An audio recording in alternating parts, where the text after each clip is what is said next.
भारत को अगर किलों का देश कहें तो गलत नहीं होगा, क्योंकि प्राचीन काल में राजाओं ने यहाँ इतने किले बनवाए हैं कि आप गिनते गिनते थक जाएंगे। भारत में शायद ही ऐसा कोई राज्य होगा जहाँ कोई ऐतिहासिक किला ना मौजूद हो। आज हम आपको एक ऐसे किले के बारे में बताने जा रहे हैं जिसे भारत का सबसे विशाल किला कहा जाता है। इसके निर्माण की कहानी भी महाभारत काल से जुड़ी हुई है। चित्तौड़गढ़, जिसे भारत का सबसे विशाल दुर्ग कहा जाता है, यह राजस्थान के चित्तौड़गढ़ में स्थित है। इसे राजस्थान का गौरव और राजस्थान की सभी दुर्गों का सिरमौर भी कहते हैं। करीब 700 एकड़ में फैले चित्तौड़ के दुर्ग को साल 2013 में यूनेस्को ने विश्व विरासत स्थल घोषित किया। इस किले पर अलग अलग समय में कई राजाओं का शासन रहा है। 8वीं सदी में यहाँ गुहिल राजवंश के संस्थापक राजा बप्पा रावल का राज था, जिन्होंने मौर्य वंश के अंतिम शासक मानमोरी को हराकर यह किला अपने अधिकार में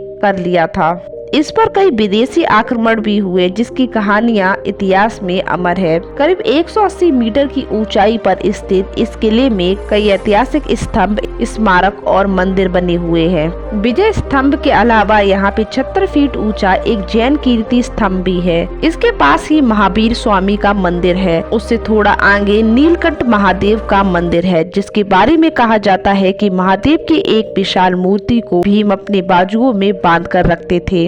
इस विशाल किले में प्रवेश करने के लिए कुल 7 दरवाजे बने हुए हैं। इन सभी को पार करके ही किले के अंदर प्रवेश किया जा सकता है। 7 के नाम है पाडन पोल, भैरव पोल, हनुमान पोल, गणेश पोल, जोडला पोल, लक्ष्मण पोल और राम पोल। पहले द्वार के बारे में कहा जाता है कि एक बार एक भीषण युद्ध में खून की नदी बहने लगी थी, जिसमें एक भैंसा बहता हुआ यहाँ तक आ गया था। इसी कारण इस द्वार का नाम पाडन पोल पड़ा है। यहाँ मौजूद हर दरवाजे की एक अलग कहानी है। कहते हैं कि प्राचीन समय में चित्तौड़गढ़ किले में 1 लाख से भी ज्यादा लोग रहते थे। इसमें राजा रानी से लेकर दास दासियां और सैनिक शामिल थे। इस महान किले को महिलाओं का प्रमुख जौहर स्थान भी कहा जाता है। यहाँ पहला जौहर 13वीं सदी में राजा रतन सिंह के शासनकाल में अलाउद्दीन खिलजी के आक्रमण के समय रानी पद्मिनी ने किया था। कहते हैं कि रानी पद्मिनी और उनके साथ 16,000 दासियां ने विजय स्तंभ के पास ही जीवित अग्नि समाधि ले ली थी। इसके अलावा 16वीं सदी में यहाँ रानी कर्णावती ने 13,000 दासियों के साथ जौहर किया था। उसके कुछ सालों बाद रानी फूलकवर ने हजारों दासियों के साथ जौहर किया था। यह भारतीय इतिहास की प्रमुख घटनाओं में से एक है।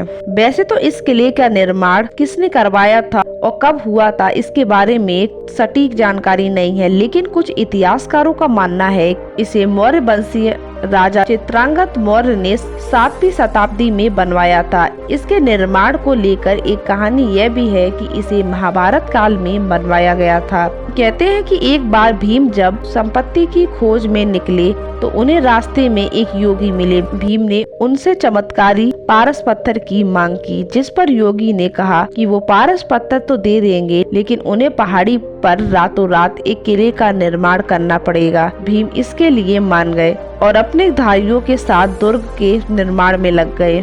उनका काम लगभग समाप्त होने ही वाला था। सिर्फ किले की दक्षिणी हिस्से पर काम थोड़ा सा बचा हुआ था। इधर योगी किले का तेजी से निर्माण होते देख चिंता में आ गए, क्योंकि उसके बाद उन्हें पारस पत्थर भीम को देना पड़ता। इससे बचने के लिए उन्होंने एक उपाय सोचा और अपने साथ रह रहे कुकड़ेश्वर नाम के यति से मुर्गे की तरह बाग देने को कहा। इससे भीम समझे कि सुबह हो चुकी है। कुकड़ेश्वर ने भी ऐसा ही किया। जब मुर्गे की बांग सुनकर भीम को गुस्सा आ गया और उन्होंने जमीन पर जोर की लात मारी, जिससे वहां पर एक बड़ा सा गड्ढा बन गया। इस गड्ढे को आज लोग लत तालाब के नाम से जानते हैं।